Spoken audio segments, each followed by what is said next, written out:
So I appreciate you all being here, making time to talk about this stuff. I've learned over the years that if I talk about men's issues, it's important to start with some caveats, and some of them were already set up. And we did not talk about this beforehand, but some, our talks just kind of link together this way. One is that we have to hold contradictory facts, and I say seemingly because if you really look at them, they don't have to contradict each other. So talking about this stuff isn't male bashing, right? Holding somebody responsible and accountable, actually holding all of us as contributors to it, doesn't mean that we have to bash each other's participation in it. I also want people to realize that while most serious physical and sexual violence is committed by men, most men are not violent. So that's the other thing we have to keep in our head. It's very easy to see the extremes on a continuum, right? And those are the things that we see over and over again. Just to give you an example, if the murder rate represented in media, so on the news, in TV shows, movies, of the total crimes represented, the murder rate is 50%. The actual murder rate relative to other crimes is 0.02% with crime statistics. So if the murder rate we saw on TV was accurate, it would wipe out the US population within 50 days. Right? So that's that idea of like we're tuning into these things, oftentimes we're missing everybody else in the middle. Our culture both abhors and glorifies violence at the same time. Right? We see this everywhere. We see this in the debates and the dialogues that follow mass shootings. Already set up a little bit by Roy, dichotomy is easy. It's very easy for us to do either or, black or white, 1 or 0, right? It makes the world easy to view that way. Dialecticism takes effort. We have to work really hard to be able to hold competing ideas in our head at the same time. And yet this is how we learn to understand each other. This is also not about comparing victimization. I'm going to show a slide that shows pretty powerful examples of toxic masculinity. And I want to be very clear that I'm not putting sexual assault on the same level as a mass shooting. Right? But I'm representing all the different ways this can be expressed and harm people. Right? So it's not about comparing victimization. And the last thing I want to say, as we explore this, and I think you heard this from the first two, and I think you'll hear it from our last speaker as well, self-compassion is critical in this. If we're going to do this self-exploration and we're going to support each other in this, we need to have a lot of self-compassion and grace as people make these decisions and start to think about this stuff and hopefully even make some changes in what we're doing. And that's where I'll get to. Before I do that, I'm going to pause for some gratitude. I have not done an acid-base titration over 20 years from my chem lab as an undergrad. And a couple days ago, I had this idea, like, oh, how can I visually demonstrate this thing? And that image popped in my head. I quickly sent an email to a colleague, Adrian, because I know she was in chemistry. I said, can you help out? She quickly emailed colleagues, and within 15 minutes, I had people saying, oh yeah, come to this lab this day, we got it done, and it's done. So I want to say special thanks up there to Dr. Carmesini, who helped out with this titration. I noticed he didn't bring me goggles, so I'm not sure how to interpret that. So, no, I'm just totally kidding. Totally kidding. All right. So the other thing I was thinking when we first talked about this teaching a while ago, I think you might forgive me if I came here and I did this, where I defined toxic masculinity, I showed you examples of it. We could all say, yeah, I recognize that. I'm sure glad it's not me. And then we can kind of go home to the comfort of our friends and colleagues and family. And think, I'm glad I'm not doing that. But I'm not comfortable with that anymore. And I think you had good demonstrations of other colleagues of mine that aren't comfortable with it anymore either. So we're going to shift, or I'm going to shift. I'm going to ask you to think about some things. So here's my working academic definition. I just made this one up. It's not totally inclusive, but these are some of the things, these are some of the ways that people experience victimization. So the metaphor I'm running with here is that this here represents, let's just say this is kind of a healthy, compassionate culture, right? Where people treat each other well, people treat themselves well. And toxic masculinity are those things that we recognize that in some very obvious ways pollute that culture.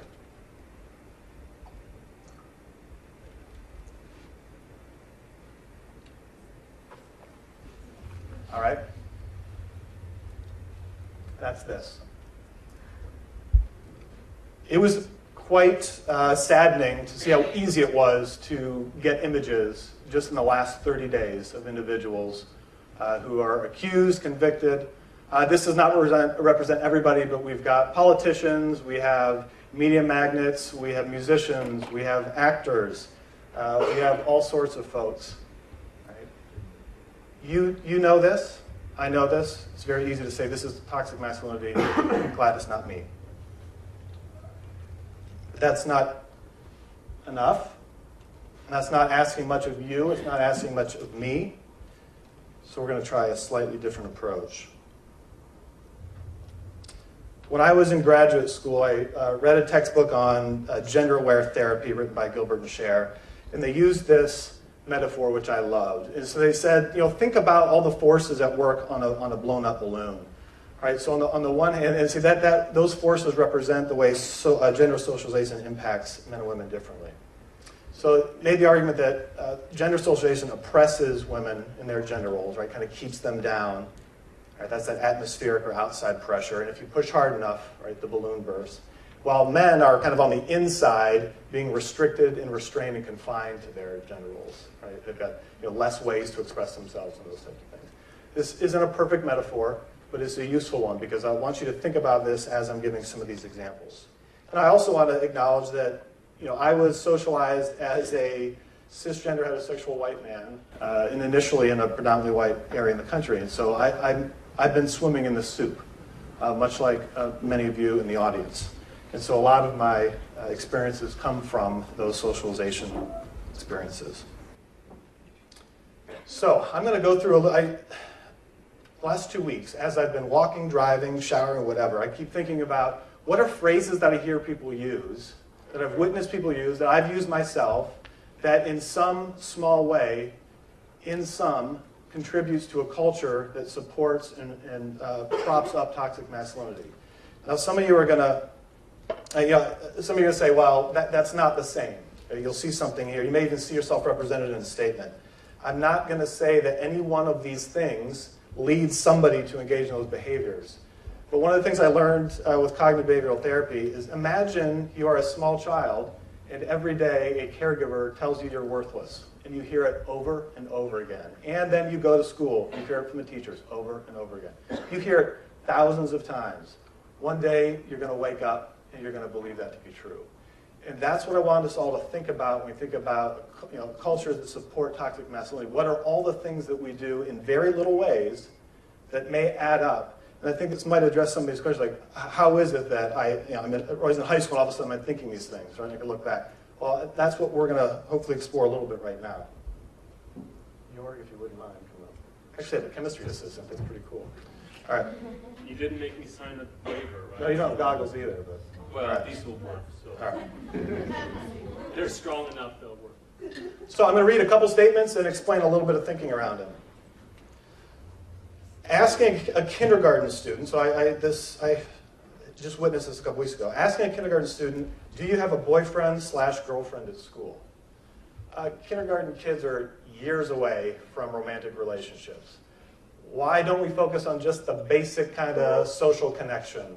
Why don't we ask, who did you play with today? Who were you kind to? Who did you show respect to? Who did you help out? Why are we sexualizing kids at an age way earlier than they are and sending these very clear signals about expectations and gender roles?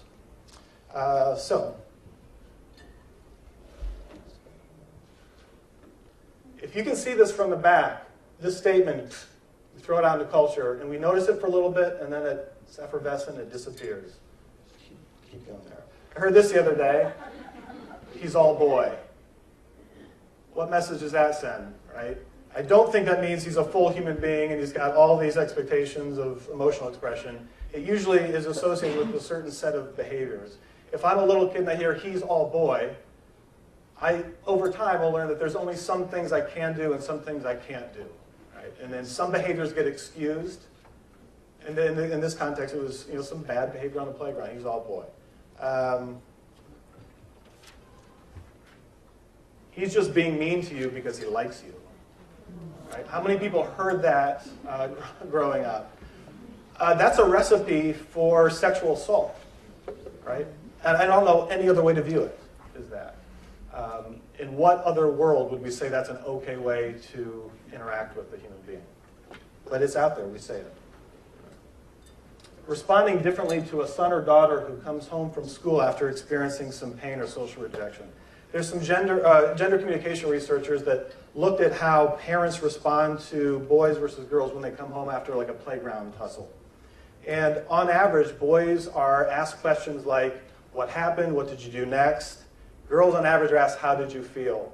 Over time, those send two very clear messages, that boys are being told that emotions should be controlled, and little girls are told that emotions should be expressed and experienced. Why are we splitting the way we're reaching out and supporting our kids? Why not teach us both? There's value in both of those things. Let me provide you some emotional focused coping, and then let's work on some problem focused coping. But we're doing everybody a disservice if we're doing anything other than that.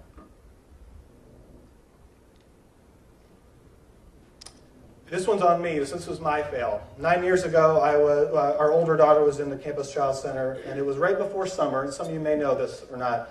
A lot of the student workers will put their names on a list for summer childcare so they can make some extra money and help out staff and students and faculty that need that care. And I don't know who they were. I did not see them. I just heard it. And there was a very popular student worker who happened to be male. He was an education major for primary education. The kids loved him. My daughter loved him. He had his name up there. And I heard a parent say, I'm just not comfortable having a male in the house with, when I'm not there. I didn't say a word.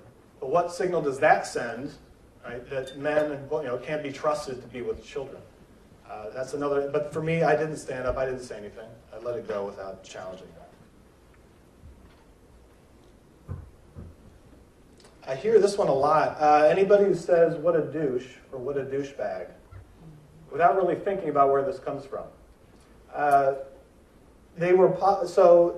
Douche were popularized and pushed as products back in the 1950s by marketers and product folks. And I don't think it was a boardroom full of women that were sitting around saying, hey, we really should push this thing, right, for that not-so-fresh feeling. Right? But 2 million years of evolution, women's reproductive system is quite fine with self-cleaning. Well, I want you to think about the gender socialization that goes around that. And then if I'm calling somebody that, I'm insulting multiple people all at once in using that phrase. And somebody say, well, it's just a word, but you know what I'm going to say if you say that.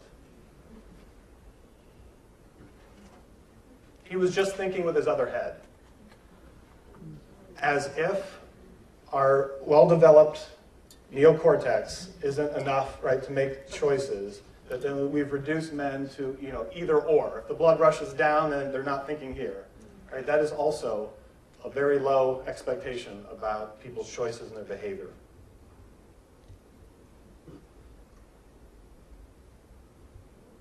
Getting close to toxic. She's such a B word.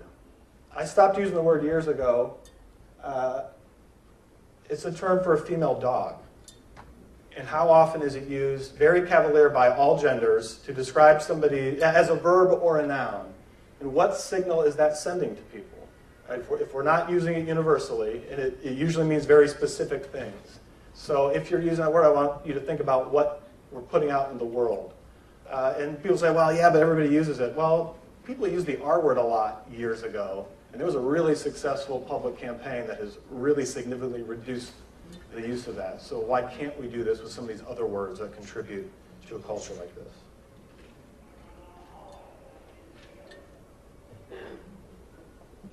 I was just asked this. You have a daughter in middle school? I hope you're ready to sit on the front porch in a rocking chair with a shotgun. So they've insulted adolescent boys. They've insulted my daughter. They've insulted me in the sense that, why on earth would I sit on the front porch with a shotgun? And what expectations are you sending out in the world about adolescent relationships if the assumption I've got to be here and protect this individual? They need to grow a pair. I just heard this over lunch the other day. I don't think it's usually used in let's grow, they should grow a pair of breasts. Right? It's usually, they should grow a pair of testicles, grow a pair of balls. I probably don't have to explain why that's problematic. But it's used frequently. Just grow a pair. I don't know, is this toxic enough? Probably. It's spinny enough, I Thank you, Art. I appreciate it. All right. I appreciate the help. I have a lot more of these. I won't read them, but I do want to, in the interest of vulnerability. The other day, we're driving over to visit my parents for the holiday weekend, and my daughter's in the back of the car. I look in the rearview mirror, and we're listening to Liam Payne's. I just heard it. Strip that down. I wasn't even aware of it, but I'm singing it, I'm bopping, and I look back in the rearview mirror. My kids are doing the same thing on beat. And my 6-year-old says, "This is a really catchy song." And I'm like, "Yeah." And then I'm like, "Whoa."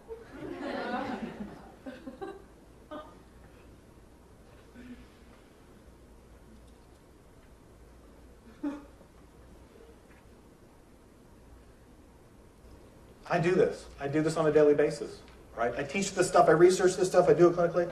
And every day, I find myself, like Roy, enacting this stuff. Now I have to ask myself, how am I contributing to this? What message is this going to send to a 6-year-old over, hearing it 100 times? I wasn't going to share this, except it came up. Will mentioned this thing about sports talk. And most people that know me know I'm dreadful at it. So that part of your brain that some people can remember sports statistics, and I'm completely honest with you, even remember who played in the Super Bowl last year? No idea. That is completely gone and replaced by song lyric memorization in my head. But I've never been one that's been able to talk sports. I love playing them. I love competing in them. I always have. But I am lost in sports conversations. And I remember very vividly as an adolescent boy, all the way up to kind of young adulthood. I don't think I shook this until after college.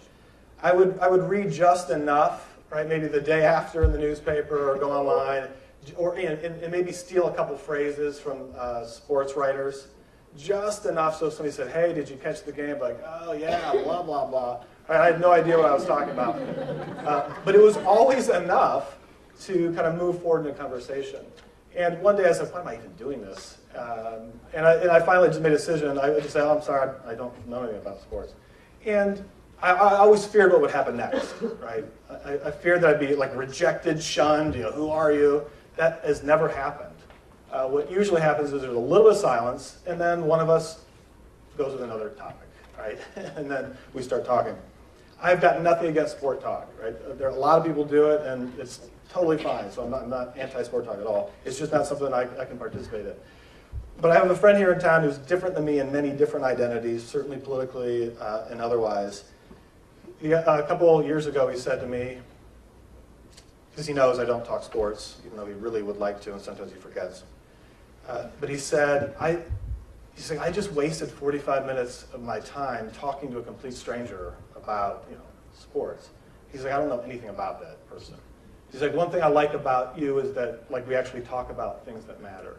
And I think that these are the things, if we create space, additional space to have these connections, I think we'll see a lot less of this stuff.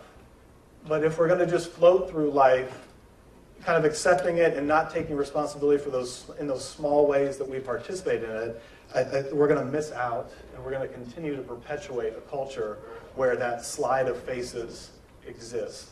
And I'm heartened by the changes that we're seeing in people feeling safety in numbers and coming forward, but it's going to take all of us. It's going to take me. It's going to take everybody else. So the one thing I was going to ask you to do in cognitive behavioral therapy, working on somebody's thoughts and challenging their attitudes and beliefs and those things is helpful. It's necessary but not sufficient. When we look at the research, getting them to do things differently in between sessions, that's the B, that's the behavioral part, is a really powerful ingredient. So now when I do talks about gender, I always ask the audience to say, based on anything that you heard today, I want you to commit to doing one thing differently in the next 7 days. Right, if you saw yourself in any of those phrases or any other behaviors, go there. If there's something completely different, go there. If you want extra credit that I can't grant you, but you can just pat yourself on the back, let somebody else know. Right? Hold yourself accountable to another person. Maybe do a two-party contract and say, I'm going to work on this, you work on that, we're going to help each other with it. And if we all do this, and we continue to do this over the lifespan, I think you're going to see a lot less of this and a lot more healthy connection